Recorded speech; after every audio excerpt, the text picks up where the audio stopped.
창세기 49장은 야곱의 축복, 야곱의 유언이라고 이렇게 이야기합니다. 근데 그 유언 속에 여러 가지 뜻도 있지만 이 유언 속에 교회의 원형을 이야기하고 있기도 합니다. 여러분, 오늘 1절과 2절을 다 같이 한 목소리로 좀 합독하면서 무엇을 강조하고 있는지 동사를 좀 여러분이 보시면 될 것 같아요. 1절과 2절을 한 목소리로 합독합니다. 시작.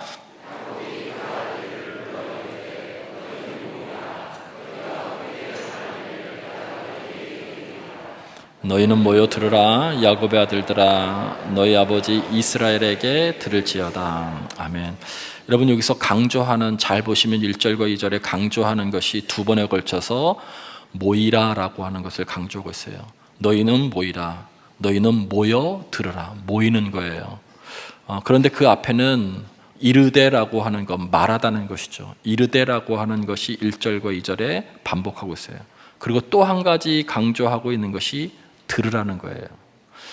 야곱은 지금 하나님 나라의 부르심을 받게 됐어요. 자신이 사랑하는 12 아들들을 무릎 안에 앉혀놓고서 여러분 지금 불러 모았어요. 모이라, 불러 모았어요. 그러고 난 다음에 무엇인가 이르죠. 말하는 거예요. 그것을 듣고 있어요. 여러분, 그것이 교회의 원형이고 그것이 예배 시간이에요. 왜 그러냐면 1절에 나와 있는 야곱이 그 아들들을 불러 이르되라고 하는 이 불러라고 하는 단어가 히브리어의 카할이라고 하는 단어인데 소집하다는 뜻이에요. 불러라고 하는 뜻이죠. 그런데 이 단어가 신약 성경의 헬라어로 이야기하면 에클레시아라고 하는 뜻이에요. 에클레시아가 뭐죠? 교회라는 뜻이에요. 교회. 그러니까 교회의 원형이 지금 여기에 나오는 거예요. 불러 모아서 무엇인가 말하고 무엇인가 듣는 공동체가 교회 공동체예요. 하나님이 우리를 불러서 목적이 계셔서 뜻이 계셔서 말할 것이 계셔서 부르셨고, 그리고 모인 사람들은 듣는 거예요. 하나님 말씀하시고 듣는 거예요. 그 시간이 무슨 시간이냐면 예배 시간이죠. 바로 이 시간이에요.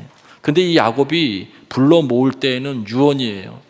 이 세상에서 살아가면서 자신의 삶의 성공과 실패와 모든 아픔들, 그것들을 통해서 느꼈던 정말 중요한 어떤 메시지를 사랑하는 아들에게 마지막에 가장 진지한 자세로 이르는 거예요. 말하는 거죠.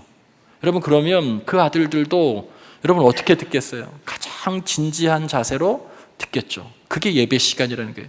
불러라고 하는 것이 카할, 신약에서는 에클레시아, 교회 공동체는 부름받은 공동체예요. 부름받았을 때는 목적이 있어서 부른 거죠. 그러면 하나님께서 그 목적을 여러분에게 이야기하시죠. 이르시되. 그러면 그 말씀을 듣고 세상에 흩어져서 그 말씀을 전하는 것. 교회의 원형을 여기서 설명하고 있어요. 지금 이 시간이 제가 설교하고 있지만 다른 표현으로는 대언한다고, 하나님의 말씀을 대신 전한다는 대언이라고도 얘기하죠. 하나님이 여러분에게 야곱이 정말 진지하게 이야기하고 있는 것처럼 하나님, 하늘 아버지께서 여러분에게 이 예배 시간을 통해서 여러분에게 정말 진지하게 말씀하고 있어요. 아버지의 마음으로. 듣는 자세나 듣는 마음도 진지했겠죠. 여러분, 그 진지한 신적 특성의 공동체가 모여서 말씀하고 그것을 듣는 게 교회의 원형이고, 그 가장 기본이 이 시간 예배의 시간이에요. 예배 시간은 가장 신적인 특성이 나타나는 시간이죠. 말씀을 듣는 이 시간, 듣기 위해서 부름받은 시간이에요. 그것을 지금 말씀하고 있어요. 그리고 난 다음에 거기서 야곱이 자기의 마음을 전하죠. 그것이 축복이에요. 근데 이 야곱의 축복은 사실은 우리 사람들이 일반적으로 하는 축복과는 조금 차이가 있어요. 여러분, 우리가 마지막 순간이 왔는데 자녀들에게 축복을 무슨 축복을 하겠어요? 여러분, 대개 축복은요, 좋은 걸 많이 이야기해요. 너 건강해라, 너 사이좋게 지내라, 너 다른 사람들에게 용서해라, 뭐 이런 말씀들을 하죠. 그런데 오늘 야곱의 축복은 보면요, 이게 축복인지 저주인지 알 수 없을 정도로 축복도 하지만 저주도 있어요. 자녀들에게 저주도 하고요, 심판도 하고요, 경고도 합니다. 일반적이지 않죠. 왜 그럴까요? 이것이 예배의 원형이라고 할 때 지금의 설교의 말씀도요, 복만을 이야기할 수 없는 거예요. 여러분, 자녀들에게 내가 살아보니까 마지막 순간에는 본인의 인생의 경험 가운데 가장 중요한 얘기를 하죠. 내가 살아보니까 돈만큼 힘 있는 게 없더라. 너 돈 모아라. 이렇게 유언할 수 있어요. 여러분, 돈 많은 것도 복이기 때문에 그렇죠. 너 사회적인 어떤 위치에 가능하면 얻어라. 그것도 복이죠. 너 건강해라. 이것도 복이죠. 그런데 여러분, 거기까지 설명하는 것은 복이지만 이것을 어떻게 사용하느냐, 이것을 어떻게 선용하느냐를 설명하지 않으면 그 복이 저주가 될 수 있어요. 돈 가지고 이 돈을 어떻게 선용하라라고 이야기하지만 돈 가지고 쾌락에 방탕에 빠질 수도 있어요. 건강을 나쁜 쪽에 쓸 수도 있기 때문에 그래요. 그래서 지금 야곱은 명확하게 복도 이야기하지만 여러분, 경계, 심판, 저주까지 하고 있어요. 특별히 28절에 보면 각 사람의 분량대로 축복했다라고 얘기해요. 그 자녀들의 분량이라고 하는 것은 자녀들에게 꼭 알맞게, 무엇이 알맞았냐면 한평생 같이 있어 보니까 자녀들에게 좋은 습관도 있고 나쁜 습관도 있고 그들에게 죄악된 그런 모습들도 있고 그렇지 않은 모습들도 있었어요. 그들이 가지고 있는 성품도 있어요. 이 모든 것을 근거해서 축복했다는 거예요. 그냥 막연하게 너 잘 되라 라고 이렇게 이야기하지 않았다는 것이죠. 무엇을 이야기합니까? 너의 과거의 삶의 습관, 너의 과거의 삶의 자세, 너의 과거의 삶의 태도가 너의 미래를 결정한다라고 하는 것을 말하고 있는 거예요.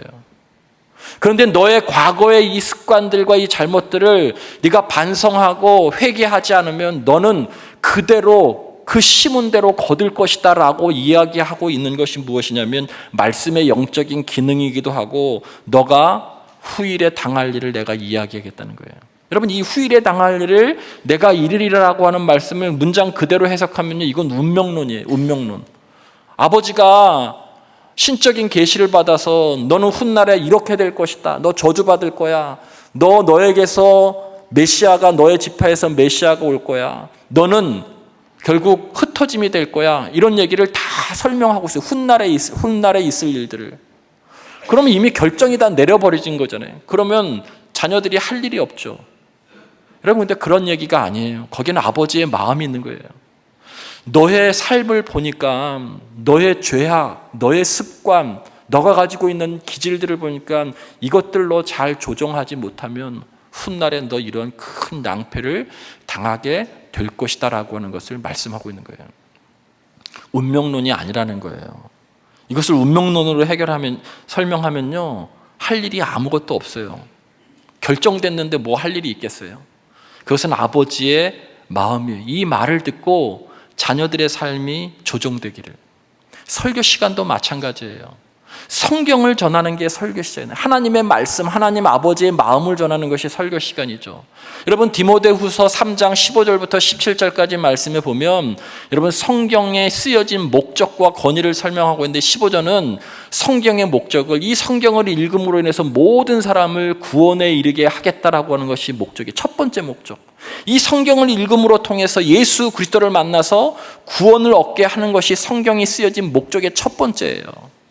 우리들이 무슨 윤리적으로 잘 살고 이런 건 두 번째예요. 첫 번째는 구원에 이르게 하도록.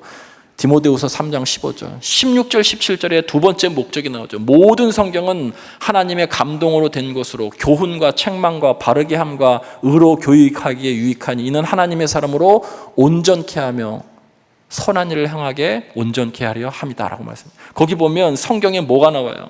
모든 성경은 하나님의 감동으로 된 거, 교훈. 앞선 사람들이 살아봤었을 때 성공과 실패, 특별히 실패를 후대 사람들이 다시는 겪지 않게끔 권면하는 것이 교훈이잖아요. 교훈이 있어요, 성경에. 그 다음에 뭣도 있어요? 책망도 있어요. 그 교훈을 따르지 않았을 때 책망. 야곱이 지금 그걸 하고 있는 거예요. 책망하고 끝나는 것이 아니라 그것을 잘 받아들이고 바르게 삶을 교정하고 그래서 하나님의 온전한 사람이 되게끔 하는 것이 성경의 목적이듯이 야곱도 지금 그렇게 하고 있는 거예요. 운명론이 아니라는 거예요. 그들을 책망해서 그들의 죄된 기질, 나쁜 기질을 책망해서 그의 삶이 바뀌었으면 좋겠다는 거예요. 디모데후서 4장 2절에도 너는 말씀을 전파하라. 때를 얻든지 못 얻든지 항상 힘쓰라. 범사에 오래 참고 그 다음에 뭐라고 말씀하냐면 가르침으로 견책하며 경계하며 권하라는 게, 말씀으로 견책하며 죄를 깨닫게 하며 경계하며 죄 지었으면 꾸짖고 권면하라. 그렇게 하지 않도록 그렇게 권하라는 거예요. 여러분, 이게 말씀의 능력이에요. 복 받아라 라고 하는 것만 성경이 있지 않다는 거예요. 그러니까 설교 시간에 절대적으로 복 받아라 라고만 이야기하면 안 된다는 거예요. 성경의 목적이 그것이 아니죠. 야곱이 지금 그것을 말씀하고 있어요. 그 아들들의 성품과 장점과 약점을 잘 알고 있었기 때문에 그것을 토대로 축복도 하고 경계도 하고 있는 것이죠. 이것이 아버지의 마음이에요. 이것이 하나님의 말씀을 지금 대언하는 하늘 아버지의 마음이에요. 저는 그것을 전하는 사람일 뿐이죠. 그 하늘 아버지의 말씀, 아버지의 말씀을 듣고 변화된 삶을 살았던 사람도 있고 그렇게 살지 못했던 사람들도 있어요. 여러분, 오늘은 4명만 먼저 한번 해보겠습니다. 첫 번째, 르벤과 시몬과 레위와 유다예요. 그런데 이 르벤과 시몬과 레위에게는 정말 복에 대한 것이 하나도 없어요. 심판에 가까운 경고를 이야기하고 있어요. 이 얘기는 결국 너 이거 고치지 않으면 네 삶이 어려울 거다라고 하는 거예요. 여러분, 3절과 4절에 르벤에 대해서 이야기하죠. 죽는 마지막 순간에 큰아들을 불러다 놓고 큰아들에게 이렇게, 너는 내 장자다. 너는 내 기력의 시작이다. 너는 내 능력이다. 너는 위풍도 월등하고 권능도 탁월하다. 하나님께서 이 르벤에게 너무나 좋은 것을 많이 주셨어요. 그런데 마지막에 이렇게 하죠. 너는 권능이 탁월하다마는 물의 끓음 같고, 이렇게 했어요. 물의 끓음. 여러분, 이 물의 끓음이라고 하는 것은 어떤 걸 상징하냐면, 다른 성경에는 거친 파도, 물의 용솟음침 이렇게 해석하고 있는데, 그냥 쉽게 설명하면 그 끓음 같다는 거예요. 이게 뭘 상징하냐면 르벤에게는 누구보다도 열정이 있었다는 거예요. 삶의 에너지, 열정. 이것은 모든 사람들에게 주신 거예요. 하나님께서 당신의 형상으로 우리를 창조하셨다라고 하는 그 말 속에는요, 하나님의 열정이 우리 안에 있다는 거예요. 하나님의 열정 가운데 가장 큰 열정은요, 사랑이에요. 누구보다도 우리를 사랑하시는 열정. 여러분 안에도 타인을 사랑하는 열정이 있어요. 긍휼히 여기는 열정이 있어요. 용서하고 싶은 마음도 있어요. 이 모든 에너지, 하나님의 마음, 하나님의 열정이 모든 사람들에게 있게 그렇게 창조되었다는 거예요. 좋은 거죠. 그런데 이 열정, 이것을 그만 르벤은 정욕에 사용하고 말았어요. 창세기 35장 22절에 이스라엘이 그 땅에 거주할 때 르벤이 가서 그의 아버지 첩 비라와 동침하며, 아버지의 아내와 동침했어요. 아버지의 첫 아내와. 여러분, 이 고대 사회에서 이런 행위는요, 하늘이 부여한 아버지의 권위를 부정하는 거예요. 다윗의 아들 압살롬이 반역할 때도요, 여러분, 결국 이 다윗의 첩들을 압살롬이 어떻게 해요? 범하죠. 그러니까 아버지를 완전히 반역하고 그 권위를 무시하는 거죠. 그런 행동을 다른 사람도 아니고 장자가 한 거예요. 르벤이. 여러분, 여기 가운데 우리들에게 주는 교훈이 있다면, 권위자가 되려면 권위를 먼저 인정할 줄 아는 것을 배워야 돼요. 권위자가 되려면 타인의 권위를 존중하고 인정하는 연습부터 하셔야 그분도 권위가 설 수 있는 거예요. 르벤은 그 권위를 완전히 도전하고 무시한 거죠. 그러나 그것보다 더 큰 것은 물의 끓음 같다. 하나님께서 주시는 어마어마한 그 열정과 에너지가 있었는데 그것을 자기 정욕을 사용하는 데 썼다는 거예요. 여러분, 인생은 두 가지예요. 제가 성경을 이 물의 끓음 같다라고 하는 표현을 딱 성경 두 가지로 여러분 비교해서 설명하겠습니다. PPT 한번 보시죠. 디모데후서 1장 6절 말씀을 먼저 함께 한 목소리로 읽어봅니다. 시작.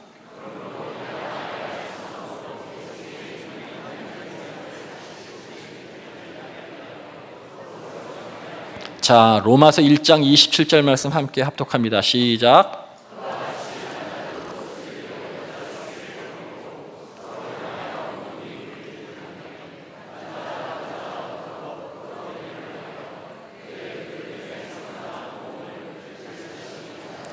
이 두 성경 가운데 동일한 표현이 뭐가 있어요? 불일 듯. 그게 물의 끓음이에요. 인생은 둘 중에 하나인 거예요. 하나님께서 우리들에게 주신 열정을요, 불일 듯 하는데 무엇을 위해서? 하나님의 은사를 불일 듯하게 해서 하나님의 영광을 드러내는 삶이 있든지, 하나님이 주신 그 열정을 가지고 자신의 정욕에 불일 듯, 음욕에 불일 듯 하는 둘 중에 하나인 거예요. 그 열정을 사용하는 방법이 다 다양하지만 결국 그것을 그냥 마지막 엑기스로 정리하고 마지막에 딱 두 개가 남는 거예요. 하나는 하나님의 영광을 위해서 부릴 듯 사용하는 사람이 있고, 하나는 자신의 육체의 정욕과 음욕을 위해서 부릴 듯 사용하는 사람이 있다는 거예요. 이 세상의 많은 지도자들이 가장 위험하고 가장 어려운 것에 마지막 순간에 처하는 것은 다 음욕과 정욕의 문제예요. 르벤을 보면서 우리를 볼 수 있어야 돼요. 두 번째는 시므온과 레위예요. 성경은 이 둘을 한 쌍이라고 5절부터 7절에서 얘기하고 있죠. 여동생 디나가 하몰의 아들 세겜에게 이 겁탈을 당하게 되자 이것을 복수하기 위해서 하나님의 거룩한 할례를 악용해서 그 족속을 집단적으로 살인하죠. 여러분, 거기에 바로 시몬과 레위가 있었어요. 오늘 성경에는 다른 성경으로 이야기하면 마치 이들이 살인병기 같다, 폭력의 기계 같다라고 하는 거예요. 그러면서 7절에 어떻게 말씀하고 있어요? 노여움과 분노로 저주를 받게 될 것이다. 그리고 너희들은 흩어짐이 될 것이다라는 거예요. 분노와 혈기가 가득한 사람들이었어요. 성경에 그런데 야고보서 1장 20절 말씀에도 사람이 성내는 것이 분노죠. 하나님의 의를 이루지 못함이라. 단순한 말씀이지만 여러분, 신앙생활하면서 교회에서 어떤 사역을 하면서 하나님의 일을 사회에서 할 때도 마찬가지예요. 여러분, 분노와 혈기를 가지고 하나님의 의를 이룰 수 없어요. 갈라디아서 5장 19절부터 21절에도 인간의 죄악들을 설명하죠. 육체의 일은 분명하니 곧 음행과 더러운 것과 호색과 우상숭배와 주술과 원수 맺는 것과 분쟁과 시기와, 그 다음에 뭐가 나오는지 아세요? 분냄과 분노, 혈기. 21절에 이러한 것들을 너희들에게 경계하노니 이런 일을 하는 자는 하나님 나라를 유업으로 받지 못한다라고 얘기하고 있어요. 하나님의 의를 드러내지도 못하고 하나님의 나라를 나타내지도 못하고 유업으로 받지 못해요. 분명한 것은 분노를 다스리지 못하는 사람은 그 삶이 무너질 수밖에 없다는 거예요. 그것을 결론적으로 에베소서 4장 26절 27절에 이렇게 말씀하죠. 분을 내어도 죄를 짓지 말며 해가 지도록 분을 품지 말고 마귀에게 틈을 주지 말라. 정말 중요한 말씀입니다. 자, 처음에 나오죠. 분을 내어도 라고 하는, 이 말 뜻에는요, 분을 낼 수 있다는 거예요. 사람이 분 낼 수 있어요. 그런데 그것을 해가 지도록 품지 말라라고 하는 얘기는 지속하지 말라는 거예요. 빨리 해결하라는 거예요. 그렇지 않으면 마귀에게 틈을 주게 된다는 거예요. 분노의 감정을 지속적으로 가지고 있는 사람은 그냥 마귀에게 자기를 완전히 다 내준 것과 똑같은 거예요. 그런 사람은 7절에 저주를 받아서 이스라엘 중에 흩트리로다 이렇게 말씀하고, 너 분노 조절 잘 못하면 흩어진다라고 얘기해요. 흩트리로다. 이 얘기는 여러분, 흩어지면 힘을 쓸 수 있는 존재가 아닌 거예요. 너 힘쓰는 존재가 못 된다. 영향력 있는 사람이 못 된다는 거예요. 여러분, 이 분노를 어떻게 해결해야 될까요? 말씀과 기도로 다스리지 않으면 사단에게 완전히 내주는 거예요. 특히 여러분, 분노할수록, 혈기가 있을수록 어디 가세요? 노래방 가지 마시고요, 기도하러 오세요. 뭘로 이렇게 스트레스를 푸는 거, 뭐 노래방 가는 게 큰 죄악은 아니지만, 여러분, 다윗의 기도는요, 탄식의 기도가 많았어요. 근데 그 탄식의 기도에 자기가 분노가 가득할 때 하나님 앞에 울면서 기도하죠. 솔직하게 자기 감정을 드러내요. 하나님, 저 원수의 이빨을 뽑아 주십시오. 저 원수의 허리를 꺾어 주십시오. 하나님, 저 인간 내 눈으로 계속 보게 하실 겁니까? 하나님, 저 원수가 저렇게 잘 되고 있는데 하나님은 뭐 하시는 겁니까? 라고 자기의 감정을, 그 분노를 하나님 앞에 다 표출하죠. 기도하면서 엉엉 울기도 하고 소리 지르기도 하고. 그런데 그러다가 그 감정이 여러분 순화되고 정화돼요. 그러면 그 시편의 후반부는 그 정화된 감정으로 하나님의 뜻을 찾아요. 감정이 잦아들고 난 다음에 그래도 하나님은 저에게 용서하라고 하시는군요. 그래도 하나님은 저보러 기다리라고 하시는군요. 그것이 탄식시의 후반에 나오는 거예요. 분노한 감정으로는 하나님의 뜻을 발견할 수 없어요.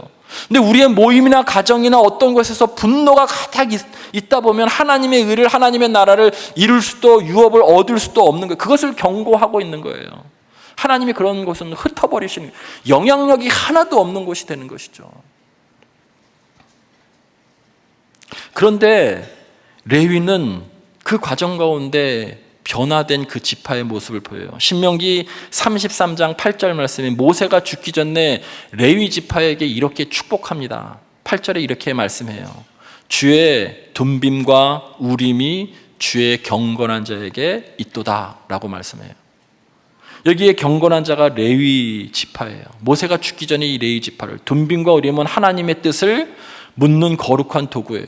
왜 이렇게 레위 지파를 칭찬했느냐? 출애굽기 33장에 모세가 산 위에 올라가서 하나님과 대면하고 있을 때 모세의 부재 중에 이스라엘 백성들이 불안하니까 금송아지 우상을 섬겼어요. 산 아래 내려와 보니 가관이에요. 그런데 이것은 죄악이기 때문에 반드시 심판해야 되는 거예요. 그 심판의 권한을 레위 지파에게 줬어요. 근데 레위 지파가 심판할 때 그 죄악을 범한 사람들 중에는 자기의 가족도 있고 아버지도 있고 친구도 있고 그런 것이 있었는데 그런 모든 것을 다 뒤로 하고 주의 말씀대로 온전히 기준 삼아서 심판을 거행했다는 거예요. 삶의 기준을 말씀으로 삼은 지파가 레위 지파였던 거예요. 변화된 것이죠. 살면서 자신의 죄를, 말씀을 듣고 자신의 죄를 성찰하고 깨닫고 나는 사람이 경건한 사람이죠. 하나님의 말씀을 다시 붙잡은 사람이 경건한 사람이에요. 그래서 모세는 그렇게 살았었던 레위 지파에게 모세가 죽기 전에 너희가 정말 경건한 사람이다라고 얘기하죠. 그러니까 이 경고의 말씀을 듣고 결국 삶을 조정한 사람이에요. 여러분, 르벤, 시몬, 레위는 우리의 모습이에요. 죄와 허물이 가득한 우리의 모습이에요. 마지막으로 유다는 축복을 받고 있어요. 세 명과는 달리 온전한 축복을 받습니다. 8절에 보면 내 손이 원수의 목을 잡을 것이요 오실 메시아가, 유다 지파 속에 예수 그리스도가 오시잖아요. 여러분, 그 메시아가 십자가의 죽음과 부활로서 원수 마귀의 목을 꺾고 경배받게 될 것이라는 거예요. 10절 말씀에 보면 규가 유다를 떠나지 아니하며, 이 규라고 하는 것은 지팡이에요. 지봉이에요. 지도력이에요. 이 지도력이 너에게서 떠나지 않게 될 것이고 실로가 오시기까지 이르니 그에게 모든 백성이 복종을 해요. 실로가 뭐예요? 여러분, 이 실로가 파생된 히브리어 단어는 샬라예요. 샬라에서 또 나온 단어가 뭐냐면 샬롬이에요. 평화가, 절대적인 평안과 평화가 우리들에게 오시기까지, 누구를 통해서? 유다 지파를 통해서 오시기까지. 구속사 전면에 유다 지파가 쓰임을 받아요. 여러분, 그 절대적인 평안인 실로가 오시기를 기다리는 시간이 지금 이 대림절인 거예요. 근데 왜 유다는 이렇게 축복을 받았을까라고 하는 거예요. 성경이 여러 곳에 설명하고 있지만 그냥 창세기로 보면, 여러분, 요셉이 웅덩이에 빠져서 형제들이 죽이려고 할 때 긍휼한 마음으로 그래도 이를 살리자라고 얘기했었던 사람이 유다였어요. 결정적으로 그가 축복을 받게 된 가장 중요한 이유는 그는 남을 위해서 희생할 줄 알았던 사람이에요. 애굽의 총리가 된 요셉이 시므온을 인질로 잡죠. 베냐민을 도둑의 혐의를 씌우죠. 그때마다 내가 대신 인질이 되겠습니다. 그래서 시므온을 구출하고 베냐민을 어려움 가운데서 구출해 준 사람이 유다였어요. 긍휼한 마음도 있고 희생할 수 있었던 사람이에요. 거기에 요셉이 어마어마하게 감동을 받죠. 사사기 1장 말씀에 이스라엘 백성들이 정복전쟁을 가나안으로 들어갈 때 제일 앞장선 선두에 선 지파가 유다 지파예요. 여러분, 전쟁의 선두에 서면 전사자가 제일 많이 나옵니다. 그것이 당연한 거예요. 그런데 유다 지파는 그 선두에 섰음에도 불구하고 이스라엘 12지파 중에 가장 큰 지파가 됐어요. 하나님이 쓰셨다는 거예요. 여러분에게 이와 같이 쓰임받게 되기를 주의 이름으로 간절히 축원을 드립니다.